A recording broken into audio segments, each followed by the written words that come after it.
Salam, xoş gəlmisiniz. Gəlin.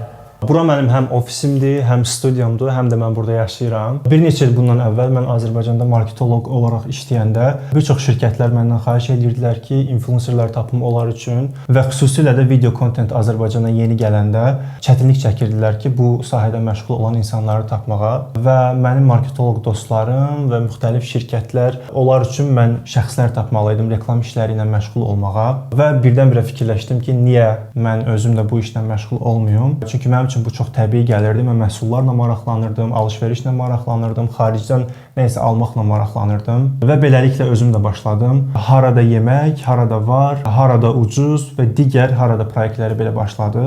Harada mediaya təkcə mənim videolarım aid deyil, eyni zamanda digər influencerlərlə də işləyirəm. Hal-hazırda bir çox böyük şirkətlər köhnə üsul videolar çəkən, köhnə üsul paylaşımlar edən influencerlərdən biraz uzaqlaşırlar və yeni nəsil influencerlər hansı ki bir dar sahədə mütəxəssisləşmiş influencerlər təkan qazanmağa başlayır. Və ona görə də mənim məqsədim daha az izləyici kütləsi olan, sosial mediada daha az tanınan mütəxəssis influencerləri tapıb şirkətlərlə əlaqələndirməkdir və bura qədər çox uğurlu olmuşuq. İnşallah bundan sonra da uğurlu olacağıq. Harada media olaraq qida şirkətləri ilə çox işləyirik. İstər özümün yemək videolarım, istər digər influencerlərin yemək videoları və ona görə də buranı təmir etdirəndə mən maksimum dərəcədə çalışdım ki, video kontentə uyğun olaraq təmir etdirim və gələcəkdə mən buranı sırf studiya olaraq istifadə edəcəm və çəkiliş üçün də çox əlverişli məhsullar aldım bura və beləliklə qida sektorunda da davam edirik.